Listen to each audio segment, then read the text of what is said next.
चौथे चरण का मतदान 13 मई को होने हैं। ऐसे में चौथे चरण के लोकसभा उम्मीदवार के चुनाव कार्यालय खुलने का सिलसिला लगातार जारी है।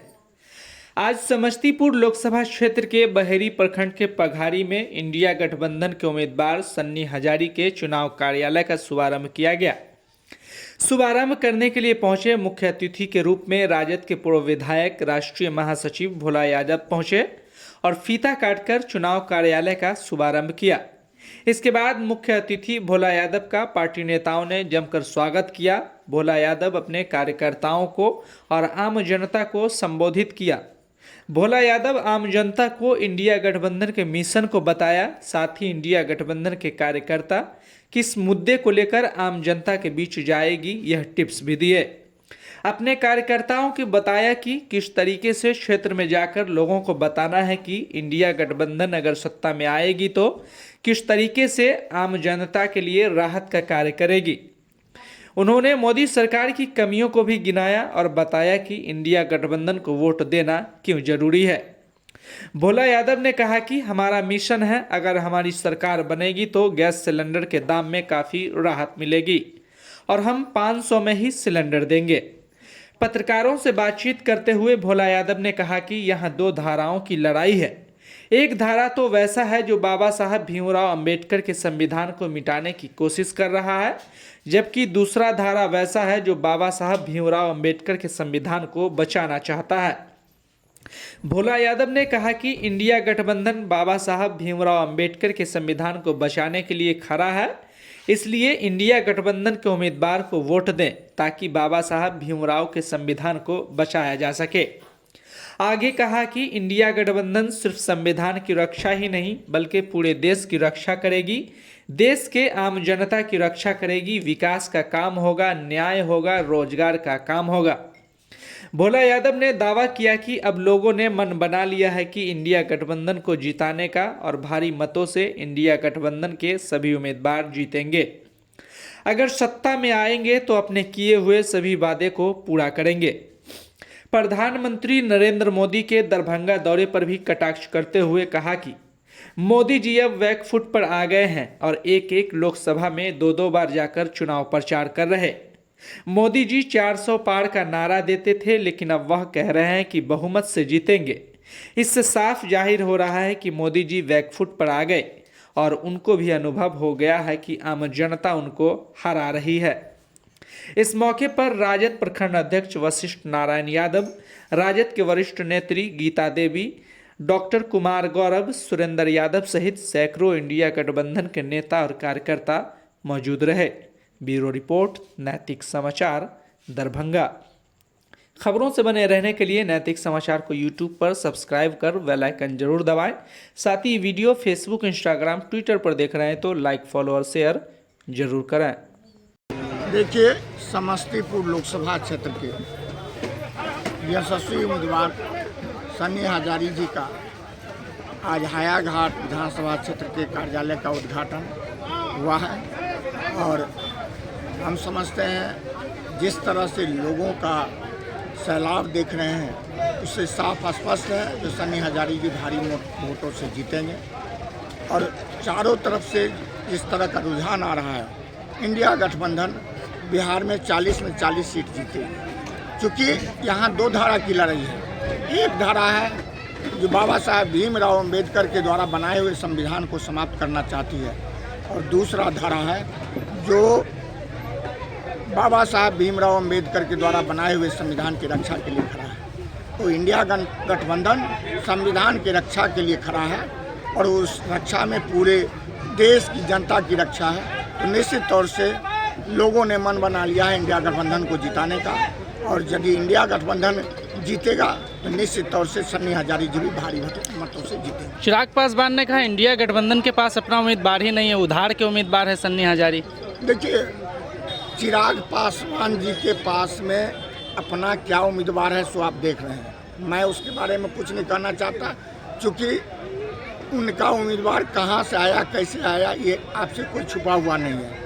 हमारे पास तो कम से कम एक बोनाफाइड और सुलझा हुआ व्यक्ति मिला है, इसलिए इस पर उनका जो कमेंट है उनको हम उन्हीं को मुबारक करते हैं। धन्यवाद। 4 तारीख को मोदी जी दरभंगा आ रहे हैं, क्या कहेंगे?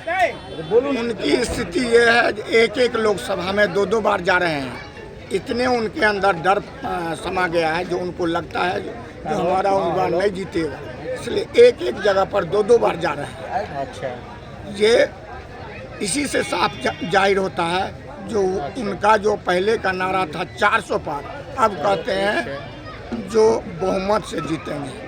बैक के ऊपर जा रहे हैं और कब झोला लेके चल दें कहना मुश्किल है। Thank you. इस बार की जो लड़ाई है, खास करके 2024 का ये लोकसभा चुनाव, ये 2 धाराओं के बीच की लड़ाई है। एक धारा है जो संविधान की रक्षा करना चाहती है, दूसरी धारा है जो संविधान को समाप्त करना चाहती है। हम सब लोग यहाँ बैठे हैं बाबा साहेब भीमराव अंबेडकर जी के द्वारा जो संविधान भारत को प्राप्त हुआ था, और उसी के तहत हम लोगों को वोट देने का अधिकार बाबा साहब अंबेडकर जी ने दिया था। जो चाहे वो मेहतरानी का बेटा हो या रानी का बेटा हो, सबों के वोट का पावर एक किया था। ये अधिकार को कहीं ना कहीं छीनने का काम किया जा रहा है, और इस काम में अभी ये सत्तासीन एनडीए की सरकार है, वो आमदा है। अब आप लोगों को और खास करके जनता मालिक को ये तय करना है, जो क्या अपने मौलिक अधिकार की रक्षा करेंगे या अपने मौलिक अधिकार को जाने देंगे। और यदि हम अपने मौलिक अधिकार की रक्षा करेंगे तो निश्चित तौर से बाबा साहेब भीमराव अंबेडकर जी के द्वारा बनाए हुए संविधान की रक्षा करना हम लोगों का मौलिक दायित्व है। और यदि रक्षा नहीं करेंगे तो निश्चित तौर से हम लोगों को वैसे लोगों को साथ देना होगा जो ये उम्मीद करके बैठे हैं, जो 400 पार एक नारा दे रहे हैं, 400 पार।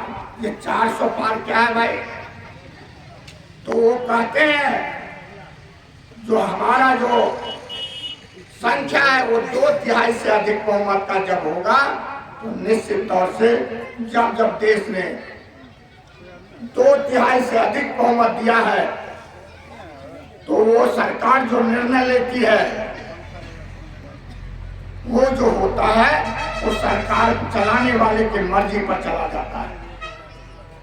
यदि सरकार चलाने वाला शाकाहार होगा तो सकारात्मक भावना से उत्प्रेरित होकर के अच्छे अच्छे काम करेंगे। यदि उसके अंदर नकारात्मक भावना होगा तो देश को विध्वंस कर देंगे। तो कहीं न कहीं केंद्र में बैठी हुई सरकार जो है वो 2/3 बहुमत आपसे मांग रही है, और यदि उसे दीजिएगा तो सबसे पहला काम करेगा जो आपका वोटिंग राइट को छीनेगा। और इस वोटिंग राइट को बचाने के लिए बाबा साहेब भीमराव अंबेडकर के संविधान की रक्षा करना हम सबों का नैतिक दायित्व है। इसलिए मैं आप सभी साथियों से विनम्र निवेदन करता हूं, जो अपने गांव में अपने इलाके में जब जाइए तो लोगों को बताइए जो ये संविधान की रक्षा के लिए की लड़ाई है, और यदि संविधान ही नहीं रहेगा, हमारा अधिकार ही नहीं रहेगा, तो फिर आपके दरवाजे पर वोट मांगने को क्यों जाएगा? क्योंकि यदि वोट मांगने का अधिकार बाबा ने हमें दिया, वोट देने का अधिकार दिया, तो इसी के तहत लोग वोट मांगने आते हैं।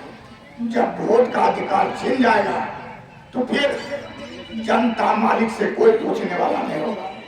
इसलिए आप सभी को इस बातों को अपने लोगों को बताने की जरूरत है। अभी सरकार के अंदर क्या हो रहा है सबको मालूम है। हमारी माता बहनें जब घूमने जाते हैं तो एक छोटी सी बात उनके जहन में डाल दिया गया है, वो है क्या? 5 किलो अनाज।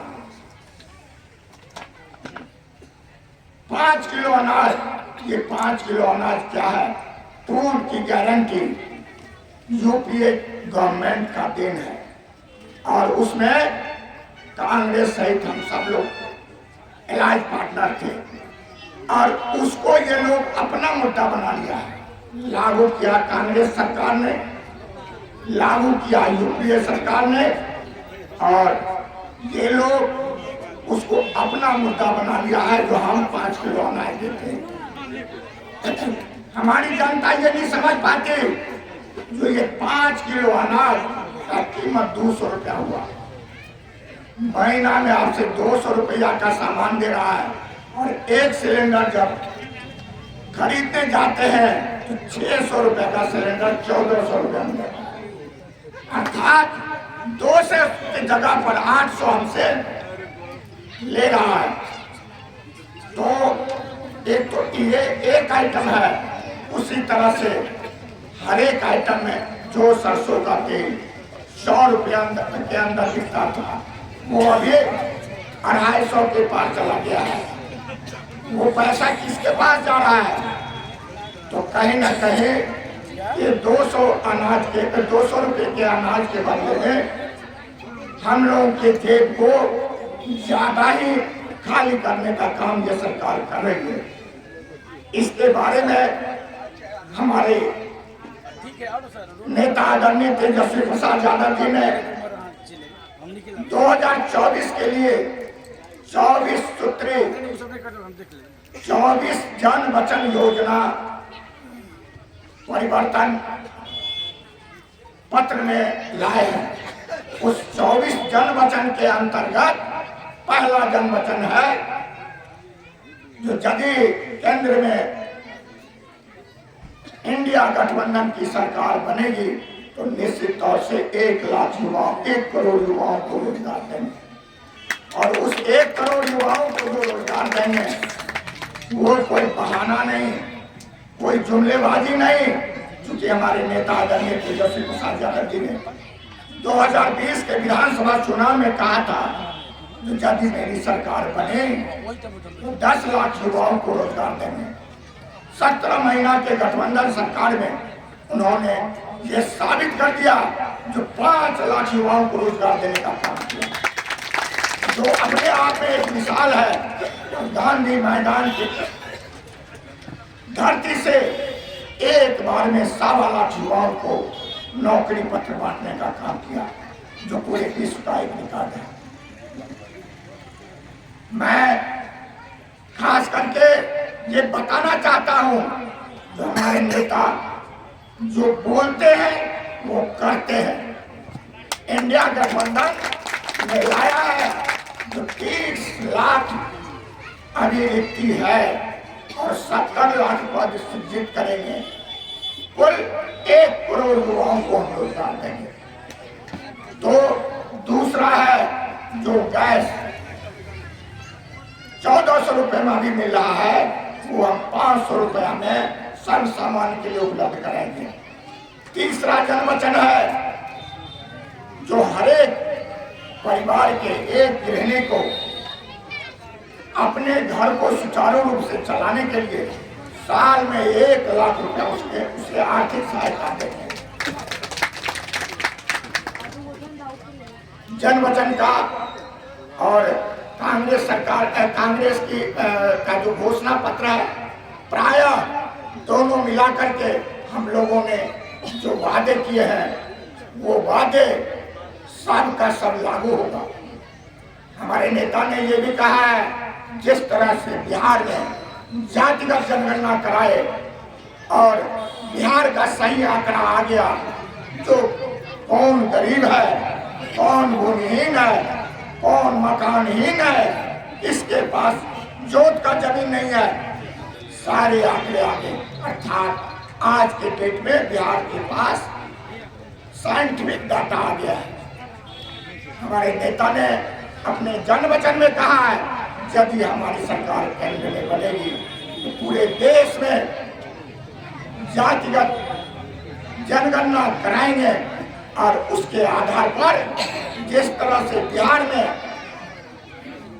जिसकी जितनी हिस्सेदारी उसकी उतनी भागीदारी के आधार पर देश में भी जिसकी जितनी संख्या होगी उसके आधार पर आरक्षण लागू किया जाएगा। अभी बिहार में 75% आरक्षण लागू हो गया है।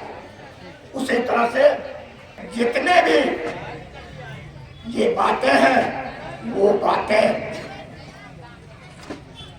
इस घोषणा पत्र में है। और मैं आप लोगों से एक बात निश्चित तौर से कहना चाहता हूँ